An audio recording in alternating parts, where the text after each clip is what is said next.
Hey guys, hey YouTube, I wanted to make a quick video giving you guys some tips and tricks on how to replace a starter relay or a starter solenoid. So essentially, my bike had a error code 12, which was a crankshaft sensor position error.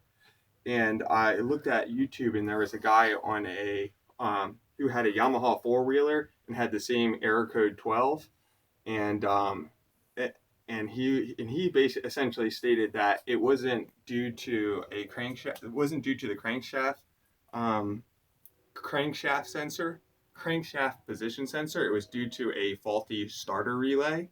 And I'm gonna link his video in the description. And his video will show you like how to test to see if it is a bad starter relay. He uses a multimeter to kind of test it to see if it's wrong. And also, but essentially the gist of it is that if you have a Yamaha and you're getting error code 12, which is a crankshaft position error code. Essentially, what he did in the starter relay, I already took my starter relay out, but it's located, if you have a 2009 Yamaha R1, it would be located like right underneath this wire harness here. But essentially, if you have this error code and your bike won't start, so you turn it on start and you try to start it and nothing's happening, and you see that error code on your display, if you bridge the terminals on this starter relay and your motorcycle starts up and runs fine and the error code like goes away, right? But your motorcycle's started when you bridge the terminals, and you can literally just take just like some jumper cables, right? And then open up the jumper cables and use them to bridge the two terminals and essentially what that's going to do is a starter relay is what connects your battery to your starter, and if you have a faulty one, your starter won't get any energy.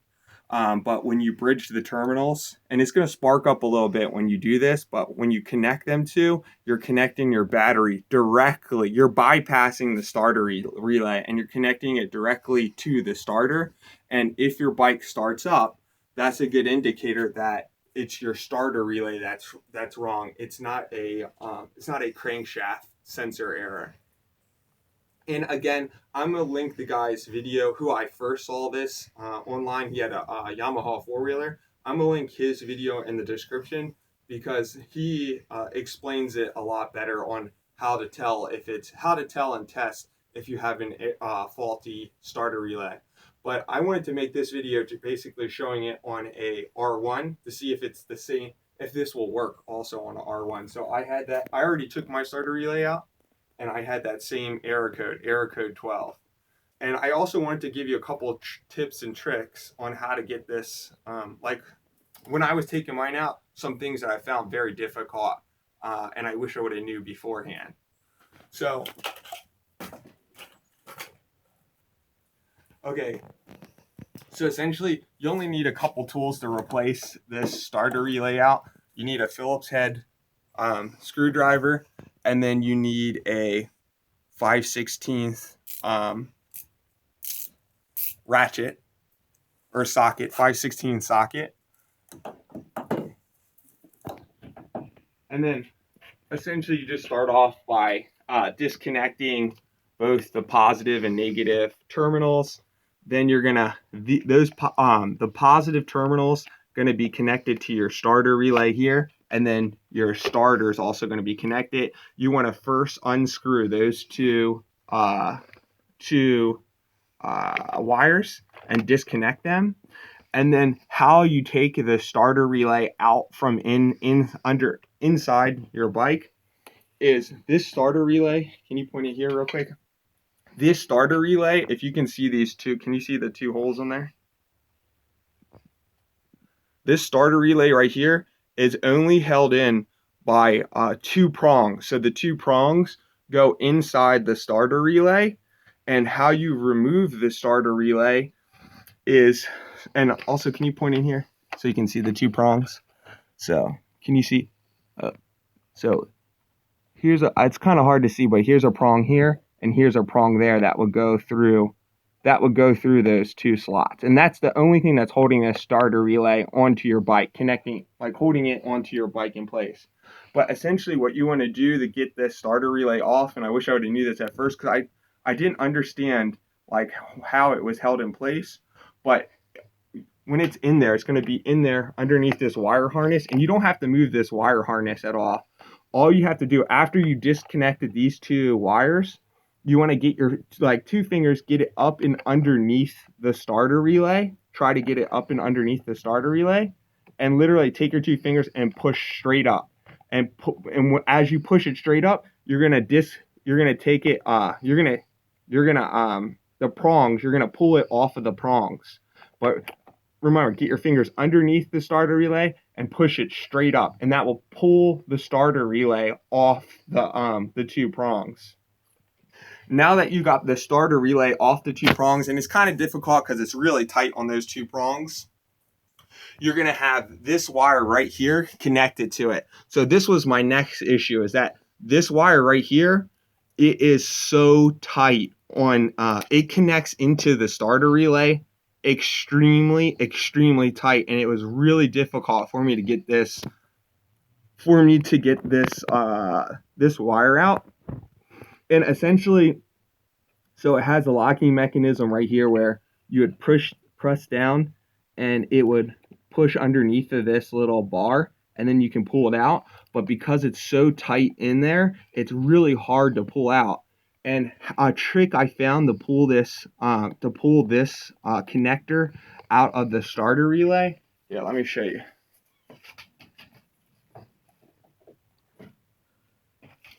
And this was causing me so much frustration. I wish I would have knew this right off the jump. But essentially what I did was I just took a needle nose pliers. This is just a needle nose plier.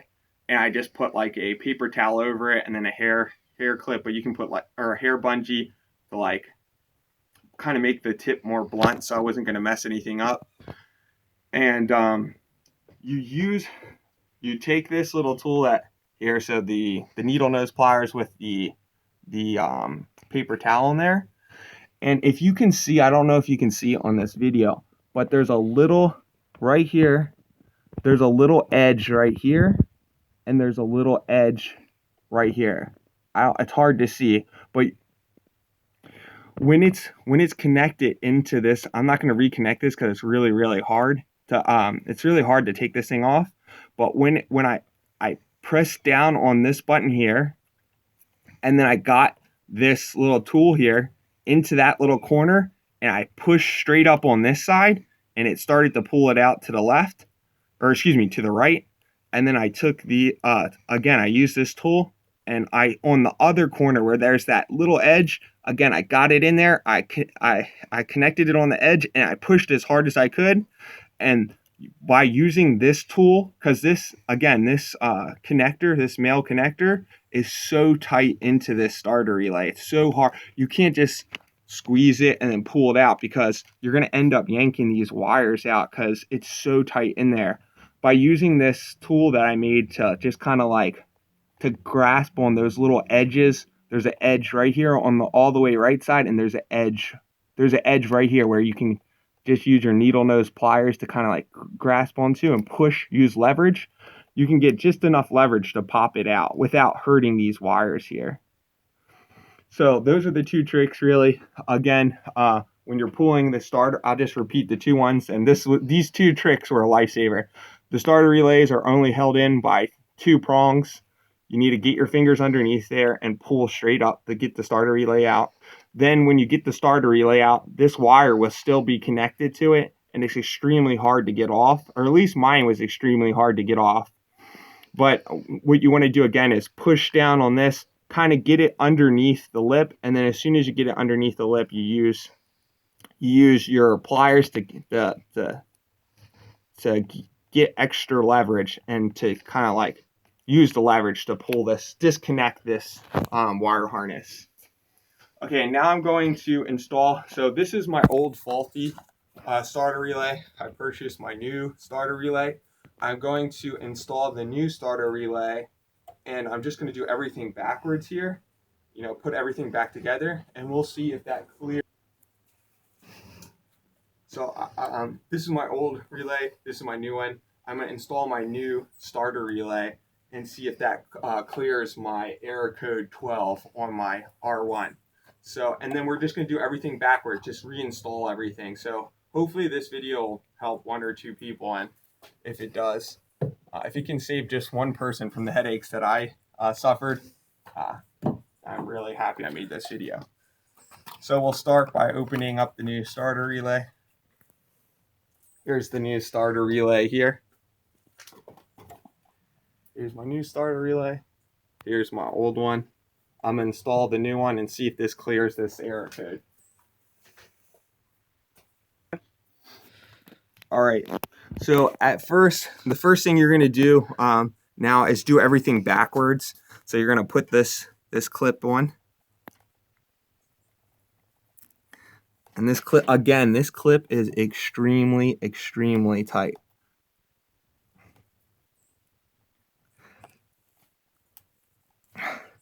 And as you can see, even when it's hard to even push this clip on there because it's so tight. It fits in there so tight.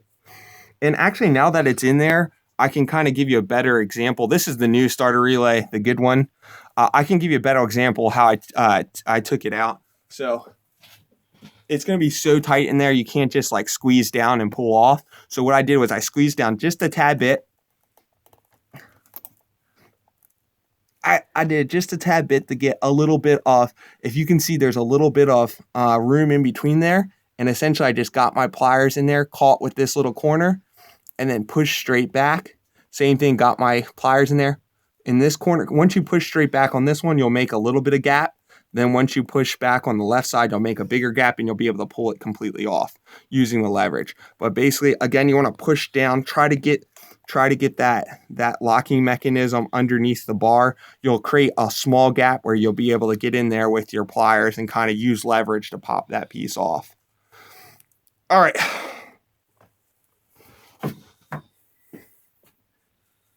All right, so now that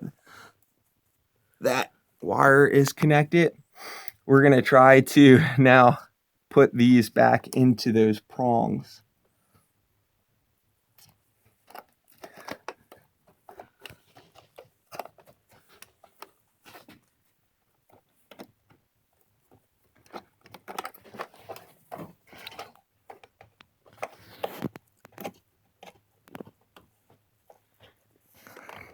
So you can see one of the prongs right here, I have to put that back.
Okay, now you can see there's the one prongs now in the place on the right side, and then there's another prong on place on the both prongs are now in place, and the starter relay is now securely onto the bike. And those two prongs are literally the only thing that holds this starter relay on the bike. Okay, so next thing we're gonna do,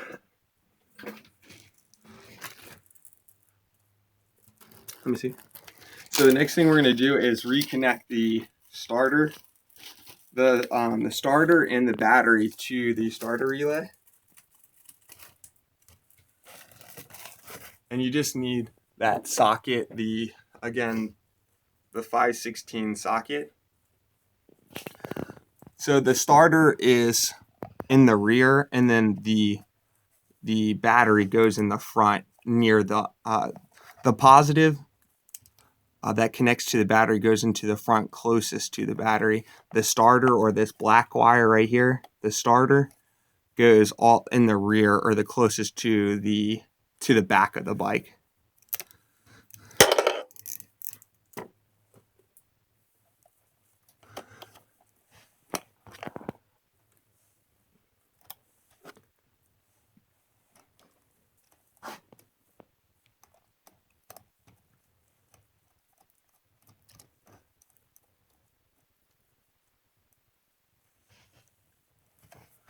Okay.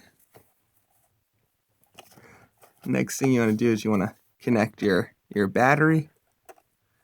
And again, make sure your battery is disconnected when you're doing this, so you're not touching a live wire.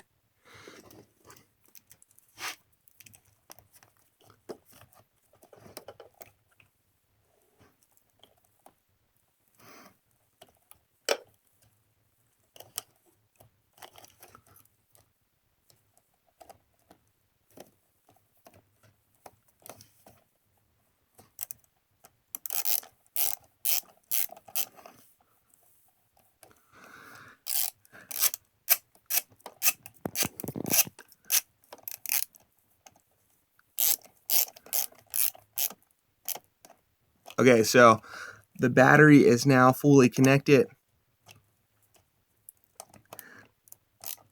and the starter is now fully connected. And then the starter relay is secure on the bike. All right, and you just want to cover those back up. Cover those back. But those are the two terminals. That's your starter and then your battery wire right here. The red one's your battery wire. The black is goes to your starter.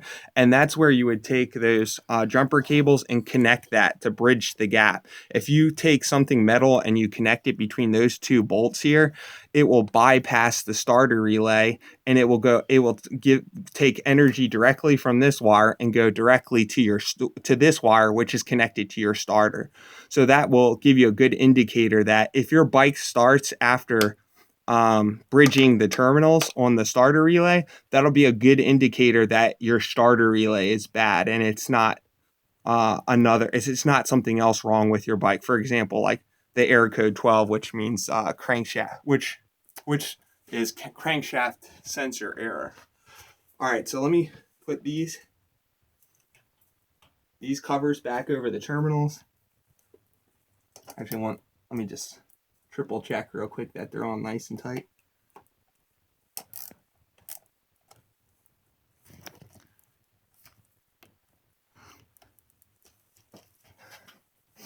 Okay, now the only thing that's left is to reconnect the battery, and then to see if that error code goes away, and the bike will start without having to bridge the terminals.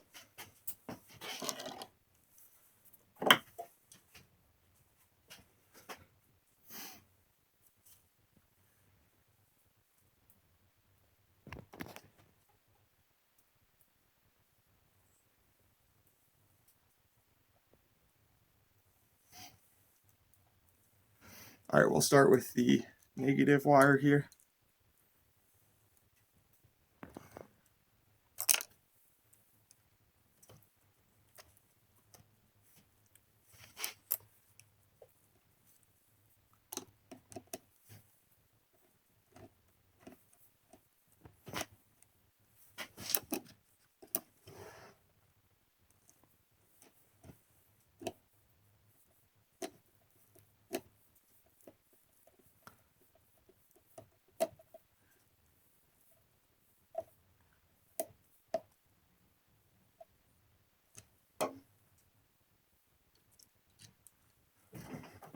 Put the positive on.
Okay, now everything's hooked back up.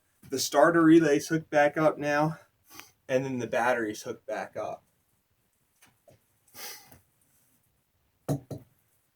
So before, when I turned on my bike, it wouldn't even let me, like, I'd press the starter, and you could hear the starter relay click. Like, it would connect, but it wouldn't give any energy. The copper wire, or the wire that transfers the energy must have been corroded out, because you could hear the starter relay engage, but no energy was getting transferred over to the starter relay. So now we'll see if that works. Now we'll see if the error code closes and the error code goes away, and we're able to start the bike.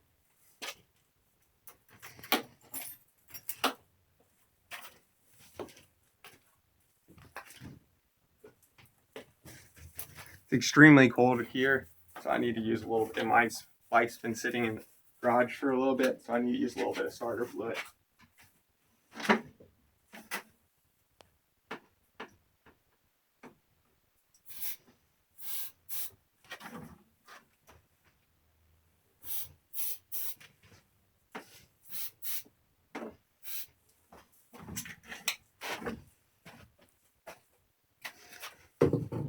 Fingers crossed. I hope this works.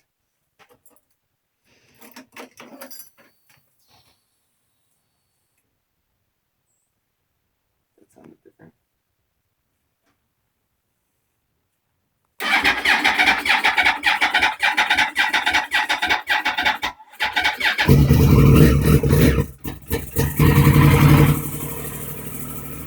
Yep, it worked.